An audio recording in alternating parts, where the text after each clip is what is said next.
오늘은 우리가 기도의 사람이 되는데 방해가 되는 것들, 우리의 기도를 회방하는 장애물들에 대한 이야기들을 좀 나눠보려고 합니다. 지난주에 응답되지 않는 기도에 대한 말씀을 나눴잖아요. 어떤 성도들은 기도했는데 응답되지 않는다. 그 사실이야말로 우리의 기도를 방해하고 회방하는 장애가 된다라고 생각을 하시는 분들이 있습니다. 근데 실제로 기도하는 사람들에게 우리가 구한 바대로 기도가 응답되지 않았다라고 하는 사실은 전혀 방해가 되지 않습니다.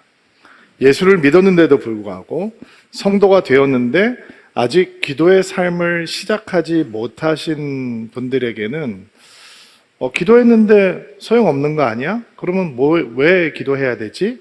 라고 하는 논리적인 비약으로 퍼져갈 수 있지만, 실제로 기도하는 삶을 살고 있는 분들에게는 내가 구한 바대로 응답되지 않았다라고 하는 사실이 전혀 장애가 되지 않습니다. 여러분, 기도를 시작하면 기도하지 않을 때에 만났던 하나님보다 다른 하나님을 만나게 됩니다. 아멘이죠. 기도 안 할 때 내가 관념적으로 알고 있는 하나님과 전혀 다른 하나님이 기도 속에서 기다리고 계시는 거예요. 기도 속에 계시는 하나님은 크신 하나님입니다. 우리는 하나님이 우리를 사랑해 주신다라고 하는 것을 믿죠. 근데 기도하지 않을 때 그 사랑은 관념적인 사랑으로 끝나버립니다. 근데 기도 속에서 체험하는 사랑은 리얼합니다. 신실하시고 뜨거운 사랑을 우리는 기도 가운데서 만날 수 있기 때문에 기도하는 대로 이루어지지 않았다라고 하는 사실이 우리의 기도에 어떤 장애도 되지 못합니다.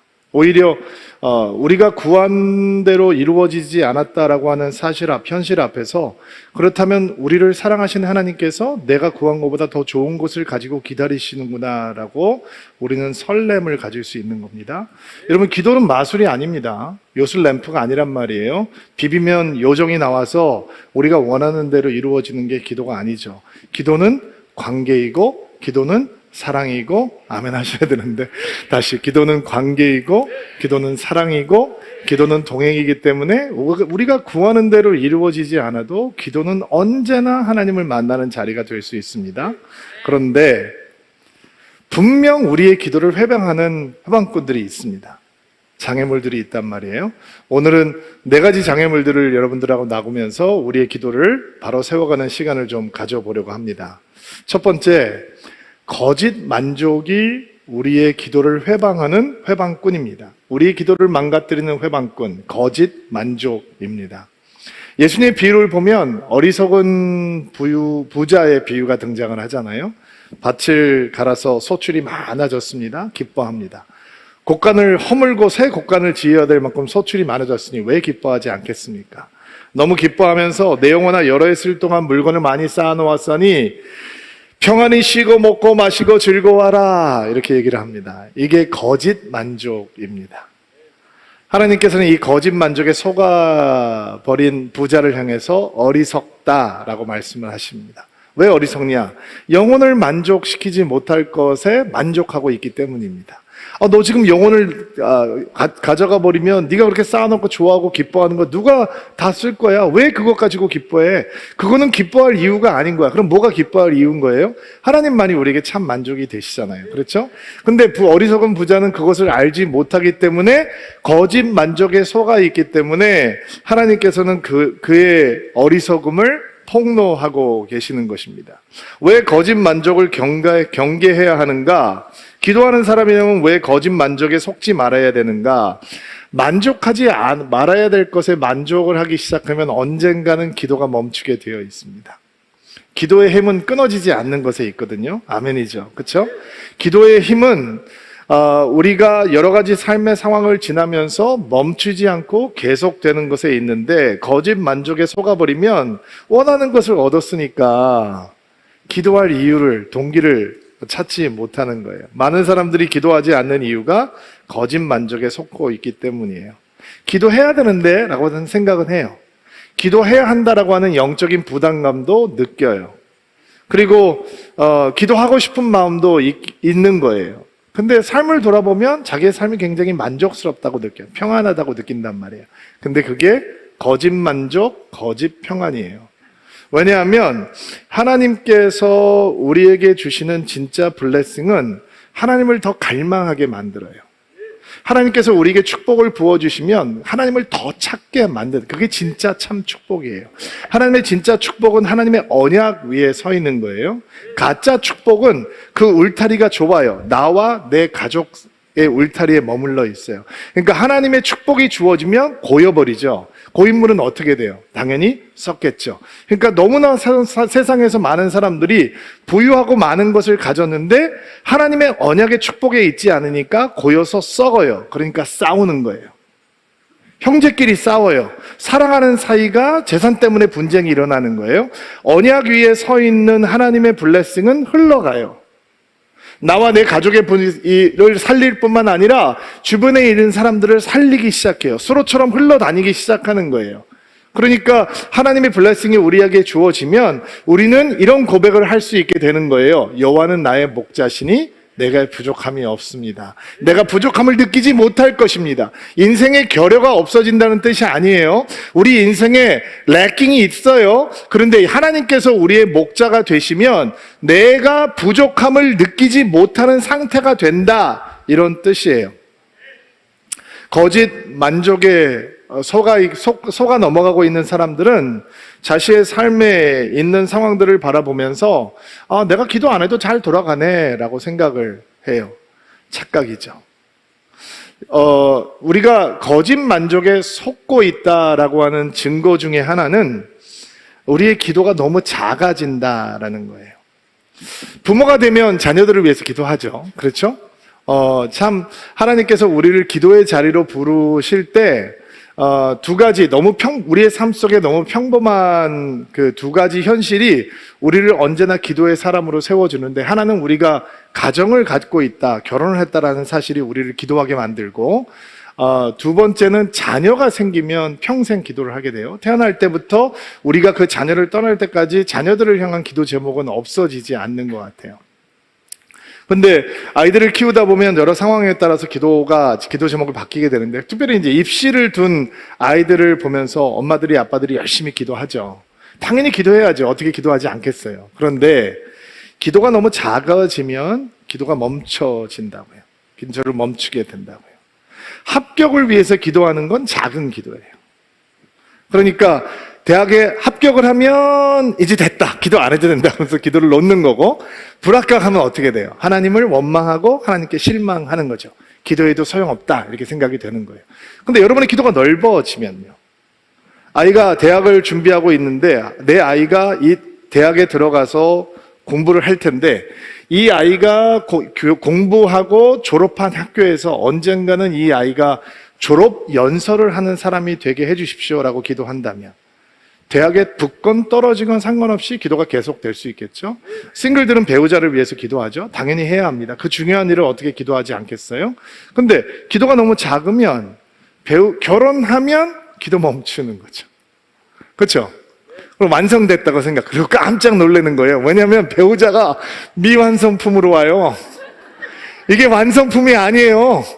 그렇게 사랑했는데 그때는 콩쿠뿌리 씌어서 완성품이라고 생각하고 잘 맞췄다고 생각했는데, 내 식구가 되고 나면 이 사람은 화성에서 오고 저 사람은 금성에서 왔다는 걸 안단 말이에요. 그리고 하나님 보면서 생각해요. 나는 내가 기도한 게 이게 아닌데요. 그 사람이 기도한 것도 당신이 아니에요. 마찬가지예요. 똑같아요. 근데 기도가 넓어지면요, 배우자를 위해서 기도하지 않고 하나님, 나는 이런 가정을 꿈꿉니다. 나는 이런 아내가 되기를 원하고, 나는 이런 남편이 되기를 원하고, 우리의 가정이 이런 가정이 되기를 원합니다. 앞으로 내가 만나게 될 우리 아이들이, 우리 딸들이 우리 가정에서 이런 삶을 살기를 원하고, 우리의 가정이 이런 향기가 되기를 원한다라고 기도를 넓혀 놓으면요, 그러면 여러분 앞에 나타나는 배우자의 부족함, 그것이 한숨을 짓게 하는 이유가 아니라 더 뜨겁게 기도할 수 있는 이유가 되지 않을까요? 여러분, 직장을 위해서, 취업을 위해서 기도합니다. 하나님께서 취업의 문을 열어주시죠. 근데 직장을 들어가 보니까 이거 내가 기도했던 게 아니에요.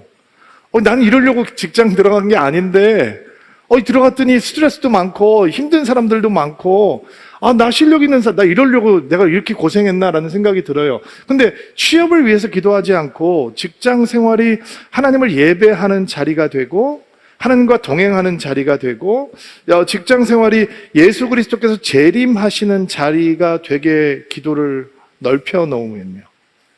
목사님 무슨 직장 생활하면서 재림을 준비한다.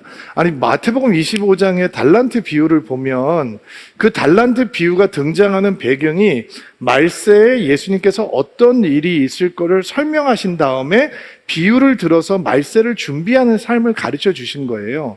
예수님의 다시 오심을 어떻게 준비하냐? 1달란트, 2달란트, 5달란트 받은 사람들이 그 달란트를 땅에 묻지 않고 열심히 장사하고 주님을 섬기는 거예요. 그러니까 여러분이 다니고 있는 직장이 예수님께서 다시 오실 길을 준비하는 자리가 되는 거예요. 그렇게 우리의 기도가 넓어지면 우린 직장에서 일어나고 있는 일 때문에 일희일비 안 할 수 있을 거예요. 기도가 너무 작아지면 너무 쉽게 만족하죠. 너무 쉽게 만족하면 거짓 태평에 속게 돼요. 언젠가는 기도를 멈추게 되는 거예요. 여러분, 어떻게 아까 말씀드린 대로 어떻게 여호와는 나의 목자시니 내가 부족함이 없습니다라고 하는 고백을 우리가 할 수 있게 되느냐? 그 고백은 오직 기도 속에서만 배울 수 있는 거예요. 아멘으로 받으세요. 기도 속에서 만나는 하나님만을 통해서 거짓 만족이 아닌 참 만족을 누리게 되고 우리는 속지 않고 기도의 속에 머무를 수 있는 거예요. 자, 거짓 만족이 기도를 망가뜨리는 회방꾼이다. 두 번째, 깨어진 관계가 우리의 기도를 망가뜨리는 회방꾼이 됩니다. 깨어진 관계, 망가진 관계, 흔들리는 관계가 우리의 기도에 방해물이 된다는 거예요. 예수님께서 산상수훈에서 이런 말씀을 주셨죠. 마태복음 5장 23절부터 24절 말씀인데 우리 같이 한 목소리로 읽어볼게요. 읽어주세요. 시작. 그러므로 예물을 제단에 드리려다가 거기서 내 형제에게 원망을 들을 만한 예물을 제단 앞에 두고 먼저 가서 형제와 화목하고 그 후에 와서 예물을 드리라. 자, 우리가 너무 잘 알고 있는 말씀이죠. 예수님께서 하나님께 예배를 드리려고 하는데 사람들과 망가진 관계, 힘들어진 관계가 생각이 나거든 예배하는 것을 멈추고 가서 해결하고 와서 예배를 드리라라는 거예요. 그렇게 중요하다는 거예요. 자, 이거 순종하기 진짜 힘든 말씀이죠. 그렇죠? 네. 이 말씀대로 살면 아마 여러분 중에 반은 여기 없을 것 같아요. 그렇죠? 딴 데 가서 빨리 딴 일이 하고 와야 될 것 같아요. 순종하기 힘든 말씀 맞아요. 인정합니다. 베드로전서에는 이런 말씀도 있어요. 베드로전서 3장 7절 말씀 읽어주세요. 시작. 마찬가지로 남편들도 아내들을 잘 이해하고 돌보아주며 살아가십시오. 아내를 존중해 주시기를 바랍니다. 아내는 남편인 여러분보다 더 연약합니다. 그러나 하나님께서는 여러분에게 주시는 것과 똑같은 은혜인 참 생명을 아내들에게도 주셨습니다. 아내를 소중히 대함으로써 여러분의 기도가 막히지 않도록 하십시오. 자, 베드로는 아내와 함께 다니면서 사역을 했던 것으로 알려져 있잖아요. 그래서 사도 바울이 나는 내가 뭐 아내하고 같이 다닐 자격이 없냐 이런 얘기를 할 만큼 친밀하게 다니면서 사역을 했던 것 같아요. 그리고 베드로는 이렇게 권면을 해요. 형제들에게 아내를 소중하게 대해야 합니다. 왜냐하면 여러분의 기도가 막히지 않기 위함입니다. 제가 이 말씀을 이번 한 주간 묵상을 했을 거 아니에요. 깨어 경계했죠, 제가. 왜냐면 집에서 아내하고 다툰다면 제가 여기 와서 이렇게 설교를 할 수는 없잖아요. 그렇죠? 그리고 실제로 이렇게 아내와 부부싸움을 한 다음에 설교를 해보면 이게 아무도 안 보여요. 아내만 보여요. 그러니까 그게 어려우니까 이번 주에 정말 경계하고 깨어 있었어요. 왜냐면 금요 집회 가서 기도도 인도해야 되고 이번 주에 설교도 해야 되니까 아내를 소중하게 여기면서 내 기도가 막히지 않도록 살려고 했어요. 근데 이번 주 이 말씀을 붙들고 깨어 있었는데 아내가 어느 날 새벽에 한강에 저희 집 강아지를 데리고 산책을 하러 나갔다가 돌아와서 저한테 이런 얘기를 하는 거예요. 얘가 나를 따라왔어. 그리고 옆을 보니까 처음 보는 강아지가 한 마리 있는 거예요. 지저분하고 꾀재재한 상처투성이에 이제 버려진 강아지가 누가 주차장에다 버리고 간 모양이에요. 그리고 이 강아지가 우리 아내를 따라왔다는 거예요. 그 수많은 사람들 가운데 저희 아내를 따라왔다는 거죠. 그리고 저희 아내는 그 강아지를 데리고 저희 집까지 왔어요. 제가 이번 주에 이 설교를 안 했다면 이 얘기를 묵상하지 않고 있었다면 저도 할 얘기가 무척 많았을 것 같아요. 제가 기분이 상했어요. 그러니까 뭐라고 얘기를 하는데 저희 아내가 툭 이렇게 말을 던지는 거예요. 근데 왜 화를 내? 그래서 제가 멈췄어요. 왜? 이 설교를 해야 되니까. 망가진 관계가, 흔들리는 관계가 우리의 기도를 막아버립니다. 여러분, 제가 뭐 자세하게 설명하지 않아도 그냥 아시죠? 부부가 다툼이 자꾸 생기는데 어떻게 믿음 생활이 건강해질 수 있겠어요? 어떻게 영성이 활기차게 하나님을 향해서 잘할 수 있겠어요? 왜 기도가 막히느냐? 기도가 막힌다는 게 그 기도에 갇힌다는 거예요. 부부간에 갈등하고 있는 사람이 하나님 제가 이거 좀 도와주세요. 숨이 막히니까 그 기도 말고는 할 수가 없는 거죠. 여러분 생각을 해보세요. 막 부부간에 너무너무 갈등을 하는데 막 열방을 품고 기도한다. 이것도 좀 이상한 거 아니에요? 지금 해결해야 될 문제가 있는데 막혀버린다는 거죠. 그래서 저는 이번 주에 승리했어요.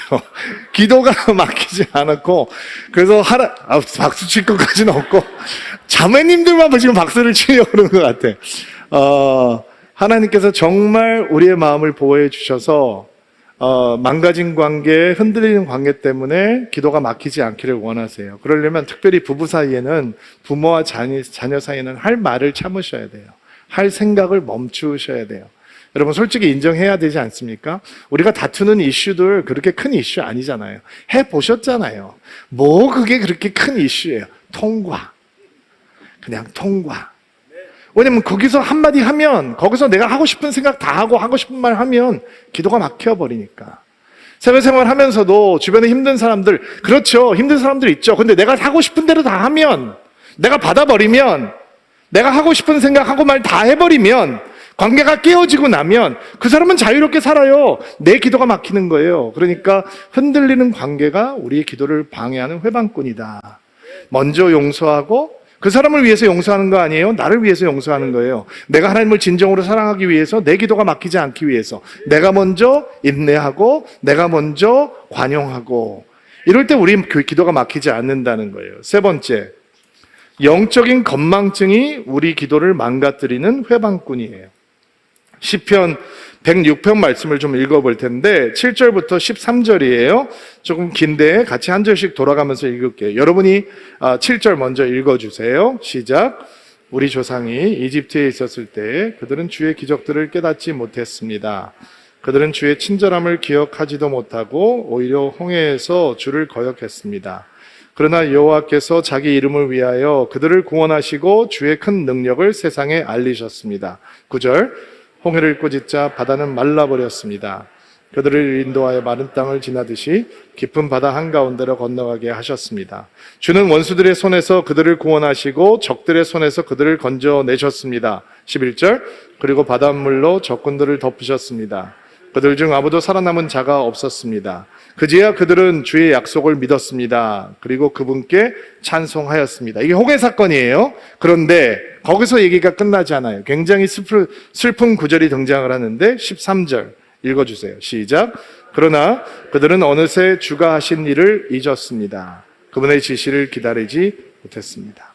주가 하신 일을 잊었습니다. 영적인 건망증이 있는, 망각 증세가 있는 거예요. 여러분, 믿음은 하나님께서 행하시는 것을 기억하는 것에 있습니다. 아멘으로 받으십시오. 하나님께서 여러분에게 놀라운 일들을 행하고 계십니다. 여러분 안에, 여러분 가운데, 우리 중에 하나님은 언제나 놀라운 은혜의 사건들을 시작하십니다. 근데 잊어버립니다. 홍해 사건은 딱 한 번 있었던 사건입니다. 그렇다면 홍해를 건넌 세대는 홍해를 건너지 못한 세대들에게 그 사건을 알려주어야 되는 것이죠. 그리고 그 기억하게 해야 되는 것입니다.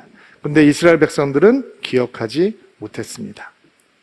홍해 바닥을 마른 땅 건너듯이 건넜고 그들이 건넜던 홍해에 이스라엘 군사들은 수장되었습니다. 하나님께서는 그들을 정말 독수리가 그 새끼들을 날개 위에다 얹고 옮기시듯이 가나안 땅으로 옮기시기 시작하셨습니다. 그런데 그들은 잊었습니다. 하나님의 은혜를 잊으면 어떻게 되느냐? 홍해를 건넜는데도 불구하고 광야에서 목마르다고 불평하고 광야에서 이집트로 돌아가겠다라고 떼쓰고 부추 먹고 싶다, 마늘 먹고 싶다, 수박 먹고 싶다, 말도 안 되는 소리를 합니다.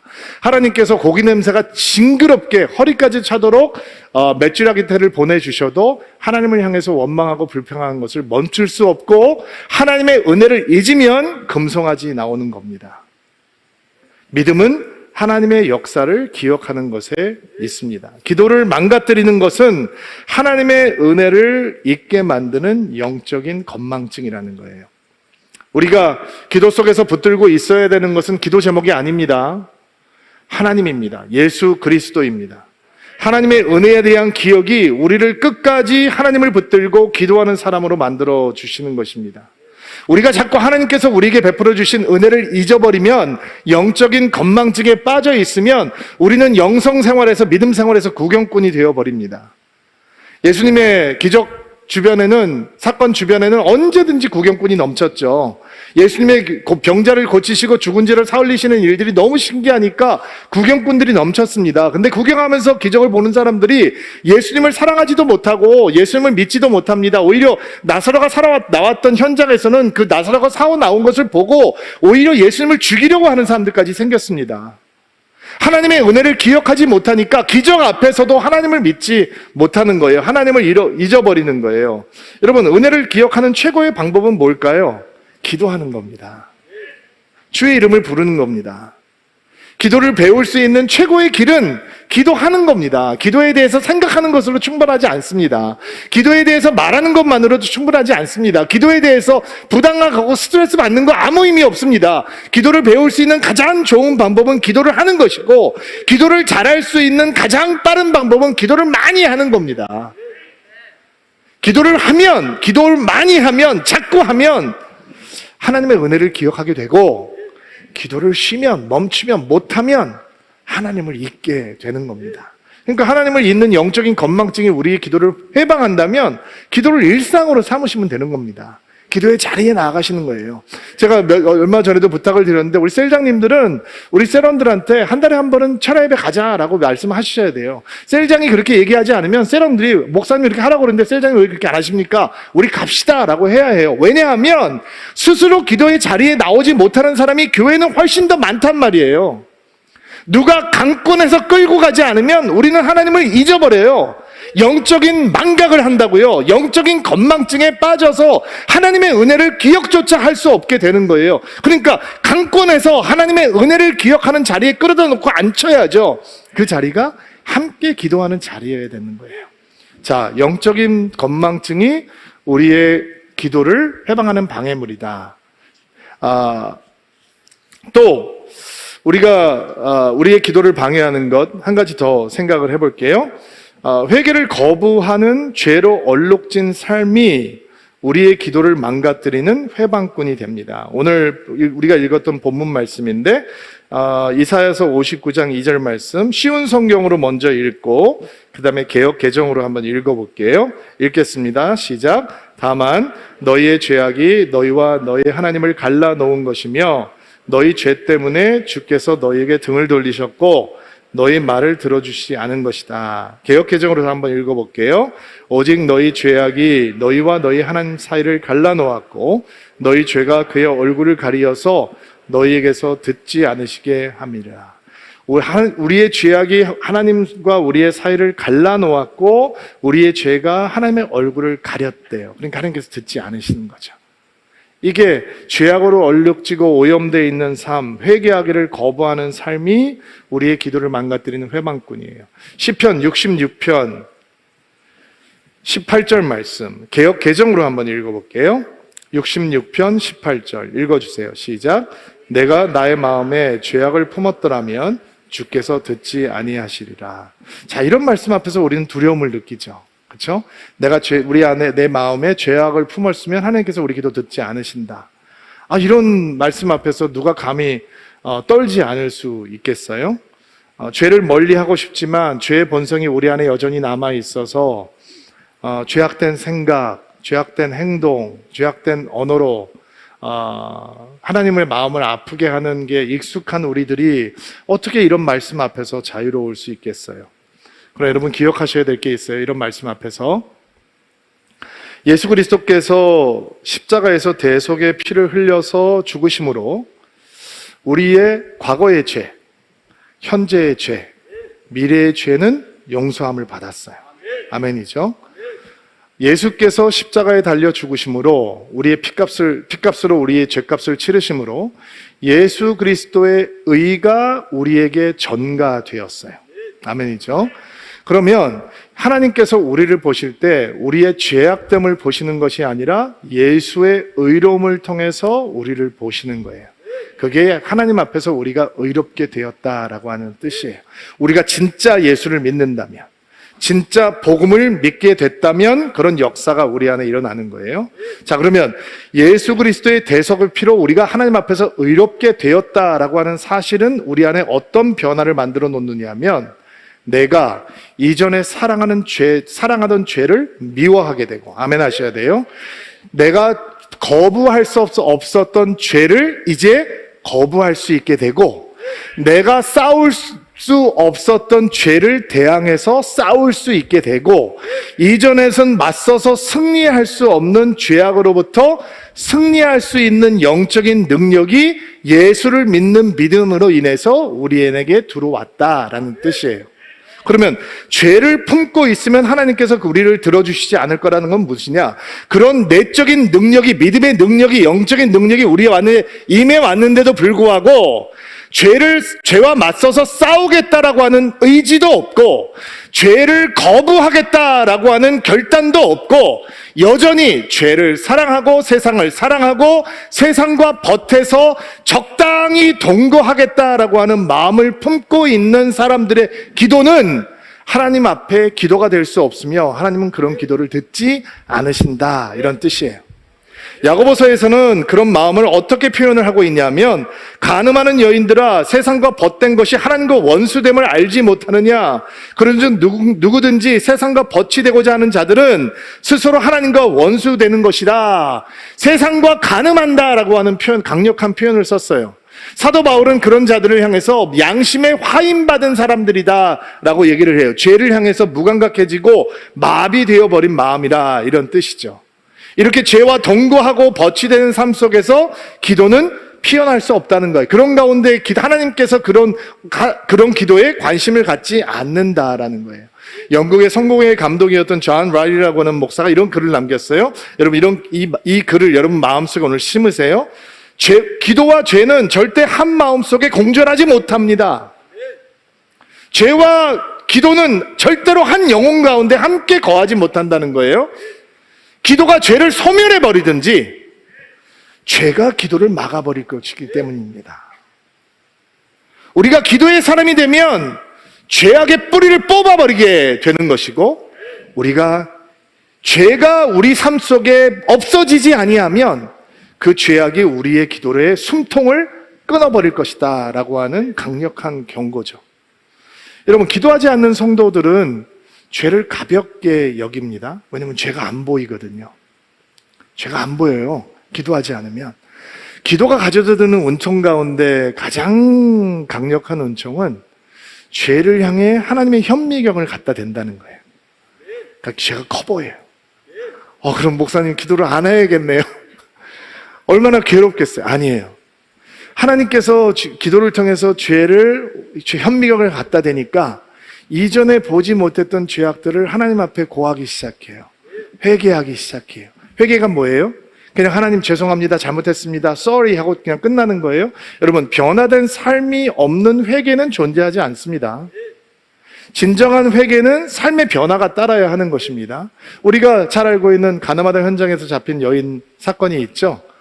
세상과 벗된 삶을 살고 있는 사람들, 예수를 믿지만, 교회를 다니지만 세상을 사랑하는 마음을 포기할 마음도 없고 죄를 즐거워하는 마음을 버릴 마음도 없는 사람들이 제일 좋아하는 성경 구절이 뭔지 아세요?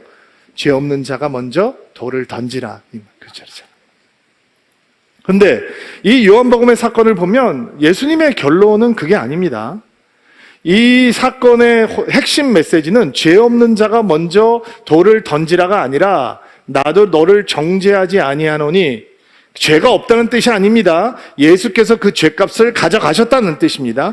내가 너를 위해서 십자가에서 죽을 것이기 때문에 나는 너를 정죄하지 않노라. 너의 정죄함을 내가 가져가노라. 그것으로 끝나는 것이 아니라, 그러므로 이제 가서 다시는 똑같은 죄 짓지 말라라는 것입니다. 예수님께서 이 여인을 용서하신 목적은 너 가서 잡히지 마, 이제 숨어서 해, 이 뜻이 아니라 내가 너를 용서하노니 너는 이제 다른 삶을 살아야 한다라는 것입니다. 거기에 용서의 목적이 있는 것입니다. 삭개오라고 하는 사람이 여리고의 세리장이잖아요. 세리장이라고 하면 가장 악랄한 세리인 겁니다. 로마 정부에 갖다 바치고 더 긁어 모아서 자기 주머니를 불리던 탐욕스럽고 악랄한 내국노였습니다. 근데 예수를 믿게 됐어요. 예수를 믿게 되니까 뭐라고 얘기합니까? 하나님, 나의 재산의 절반을 팔아서 가난한 자에게 나눠줄 것이고, 그리고 내가 속여서 탐욕스럽게 빼앗은 자들이 있으면 4배를 갚겠습니다. 왜? 이전 삶으로 돌아갈 수 없는 거예요. 여러분, 기도하면 어떻게 되는지 아세요? 예수를 믿고 기도하게 되면 성령께서 우리 안에서 역사하셔서 예전 삶으로 돌아가지 않게 해주세요. 예전에 행하던 행동 기쁘지 않아요. 예전에 갔던 곳 가기 싫어요. 예전에 만났던 사람들 부담스러워져요. 옛날에 즐거워하던 일들, 얘기들이 이제는 우리의 마음을 즐겁게 하지 못한단 말이에요. 그러니까 예전으로 돌아가지 못하는 거죠. 기도를 망가뜨리는 마음은 어떤 마음이냐? 예전의 삶으로 돌아가도 충분히 기도할 수 있고 충분히 예수 믿을 수 있다라고 느끼게 하는 마음이란 말이에요. 그러면 여러분, 우리가 죄를 떠나지 않으려고 하는 그 못된 마음이, 죄를 하나님 앞에 드러내려고 하는 그 거룩한 마음의 숨통을 쬐버리는 세상과 벗된 마음이 우리 안에 있을 때 어떻게 해야 되는 것입니까? 회개해야 되는 거죠. 애통해야 하고, 주 앞에 보혈의 은혜를 구하고, 내 삶을 돌이키게 해달라고 구할 때 하나님께서는 하나님의 영광의 얼굴을 우리에게 비추시기 시작하는 것입니다. 기도 속에서 회개가 깊어지지 않으면 기도를 하면서도 죄를 떠날 수 없거든요. 근데 기도 속에서 회개가 깊어지기 시작하면 그분의 얼굴이 우리를 향합니다. 그분의 영광이 우리를 비치기 시작합니다. 그분의 임재가 우리를 채우기 시작합니다. 여러분, 그리고 하나님께서 그분의 축복을 우리에게 쏟아붓기 시작하십니다. 우리가 거룩하고 순결한 주의 신부가 되어서 죄악을 떠나기를 작정하고 회개의 눈물을 흘리며 주 앞으로 돌아올 때 하나님께서는 이런 약속을 주시는 것입니다. 내가 하늘문을 열고 나의 축복을 너에게 쏟아붓지 않나, 나를 테스트해보라 라고 말씀하시는 것입니다. 죄악을 떠나지 않겠다라고 하는 그 못된 마음이 우리의 기도를, 숨통을 막아버리는 것입니다. 여러분 기도는 어떻습니까? 여러분 혹시 막혀 있지는 않습니까? 혹시 장애물 앞에 서 있는 분들은 없습니까? 기도해야 하는데 혹시 기도를 시작조차 못하고 있는 분들은 없습니까? 하나님께서 여러분을 기도의 자리에도 초청하고 있는데 제자리를 맴돌고 있는 분은 안 계신가요? 오늘 우리의 기도를 회방하는 그 회방꾼들을 주의 은혜로 모면할 수 있는 귀한 시간 되기를 바라고, 기도의 자리로 달려가 여러분을 기다리시는 하나님을 만나겠다라고 하는 뜨거운 열망이 여러분 영혼을 채우는 복된 주일이 되기를 바랍니다. 오늘 여러분들을 위해서 4번 기도할 거예요. 4번 기도할 텐데, 제가 4번 초청을 하고 4번 기도를 할 텐데 하나님께서 여러분에게 은혜 주시는 대로 반응하시면 되겠습니다. 다 함께 기도하겠습니다. 첫 번째 초청입니다. 여러분 혹시 거짓 만족에 속고 있지는 않습니까? 목사님, 제 삶은 평안합니다. 제 삶은 풍족합니다. 다행입니다. 그것이 진짜 하나님의 평강이라면, 하나님의 선물이라면 축복이겠죠. 그러나 그 평안함과 풍요로움 때문에 여러분이 기도가 끊어져 있다면 그것은 하나님의 축복이 아니라 거짓 만족입니다. 거짓 만족에 속지 않는 인생이 되기를 원합니다. 간절히 소망하는 분들은 가슴에 손을 얹고 안수하시기 바랍니다. 하나님, 하나님의 진정한 축복이라면 우리는 하나님을 더 갈망하고 찾게 될 것입니다. 그러나 거짓 만족이라면 내 영혼아 편안히 쉬고 먹고 마시고 즐겨라, 평안합니다, 부요합니다 라고 하면서 하나님을 찾는 것을 멈추게 될 것입니다. 거짓 만족에 속지 않도록 도와주옵소서. 언약 위에 서 있는 참된 만족을 기다리게 하시고 그것을 구하게 하옵소서. 하나님의 축복 안에서 우리의 기도가 끊어지지 않도록 주께서 은총을 베풀어 주옵소서. 손 내리시고요. 깨어진 관계, 흔들리는 관계가 우리의 기도를 회방하는 회방꾼입니다. 가정에서, 부부간에, 부모와 자녀간에, 교회에서, 직장에서, 친구들 사이, 친척들 사이에서 무너진 관계들, 이 시간 그 흔들리고 망가진 관계가 우리의 기도를 막지 아니하도록 회복되고 치유되기 원합니다. 먼저 용서하고 먼저 인내하기를 소망합니다. 원하시는 분들마다 가슴에 손을 얹고 안수하시기 바랍니다. 하나님, 흔들리는 관계들, 망가진 관계들을 주님 앞에 올려드립니다. 주님이 긍휼을 베풀어 주셔서 회복과 치유가 있게 하옵소서. 특별히 가정에서 흔들리고 있는 관계들, 부부 사이에 흔들리고 있는 관계들, 부모와 자녀 사이에 흔들리고 있는 관계들, 오늘 이 시간 가슴에 손을 얹고 안수하고 있는 성도 한 사람 한 사람들이 내가 먼저 용서하겠습니다. 내가 먼저 손을 내밀겠습니다. 내가 먼저 인내하겠습니다. 내가 먼저 관용하겠습니다. 결단하는 귀한 시간 되게 하시고, 흔들리는 관계가 우리의 기도를 멈추지 못하도록, 망가뜨리지 못하도록 주께서 은총을 베풀어 주옵소서. 손 내리시고요. 세 번째 초청입니다. 하나님께서 나에게 엄청난 은혜를 베풀어 주셨는데 자꾸 그 은혜를 잊어버리게 됩니다. 나에게 영적 건망증이 있습니다. 하나님을 기억할 수 있는 은혜를 구합니다. 소망하는 분들마다 가슴에 손을 얹고 안수하시기 바랍니다.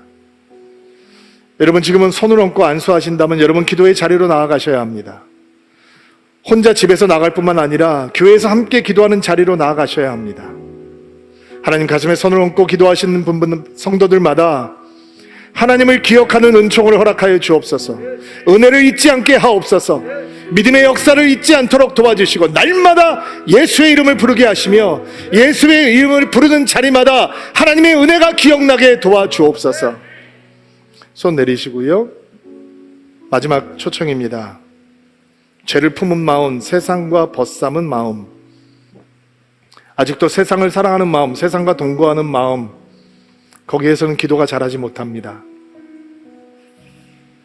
하나님, 죄악을 떠나겠다라고 하는 마음의 결단이 있게 하시고, 죄악에 머물러 있었던 나의 모습을 깊은 회개의 기도로 되돌릴 수 있도록 도와주옵소서.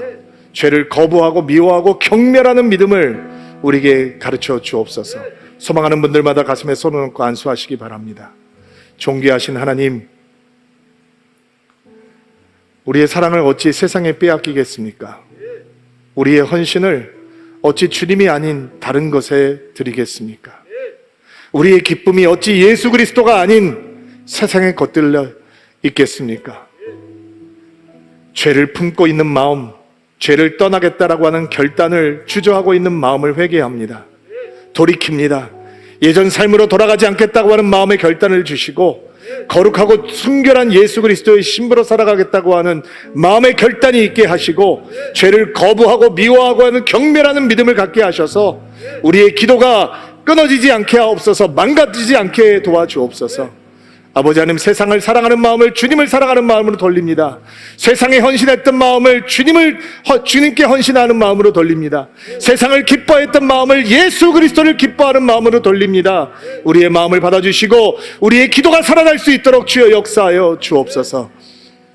이번 한 주도 이 말씀을 품고 예수와 동행하며 주의 이름을 부르는 한 주가 되게 하옵소서. 예수님의 이름으로 기도하옵나이다. 아멘.